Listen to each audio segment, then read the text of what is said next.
ശബരിമല സ്വർണം തട്ടിപ്പ് കേസിൽ SIT സംഘത്തിന്റെ ഔദ്യോഗിക അന്വേഷണം ഇന്ന് ആരംഭിക്കും. ദേവസ്വം വിജിലൻസ് ഹൈക്കോടതിയിൽ സമർപ്പിച്ച റിപ്പോർട്ടിനെ അടിസ്ഥാനമാക്കിയാണ് അന്വേഷണം ആരംഭിക്കുക. ഉണ്ണികൃഷ്ണൻ പോറ്റിക്കും സ്മാർട്ട് ക്രിയേഷൻ സിഇഒയ്ക്കും പുറമെ ആദ്യഘട്ടത്തിൽ 9 ദേവസ്വം ഉദ്യോഗസ്ഥരും പ്രതികളായേക്കും. കഴിഞ്ഞ ദിവസമാണ് ഞെട്ടിക്കുന്ന വിവരങ്ങളടങ്ങുന്ന 42 പേജുള്ള അന്വേഷണ റിപ്പോർട്ട് ദേവസ്വം വിജിലൻസ് ഹൈക്കോടതിയിൽ സമർപ്പിച്ചത്. റിപ്പോർട്ട് വിശദമായി പ്രത്യേക അന്വേഷണ സംഘം പരിശോധിച്ചു.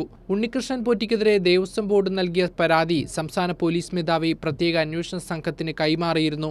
പരാതിയിൽ ക്രൈംബ്രാഞ്ച് ആസ്ഥാനത്ത് കേസ് ഉടൻ രജിസ്റ്റർ ചെയ്യും.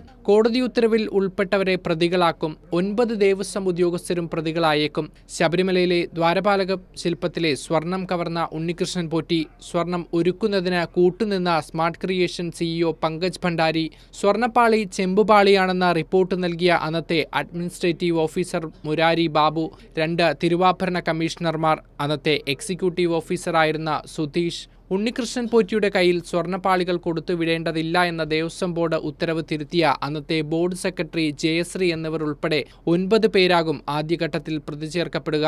FIR രജിസ്റ്റർ ചെയ്താൽ അറസ്റ്റ് അടക്കമുള്ള കാര്യങ്ങളിലേക്ക് ഉടനടി കടക്കാനാണ് SIT സംഘത്തിന്റെ തീരുമാനം. നേരത്തെ കേസിന്റെ പ്രാഥമിക വിവരങ്ങളും SIT സംഘം ശേഖരിച്ചിരുന്നു. കൈരളി ന്യൂസ്, തിരുവനന്തപുരം.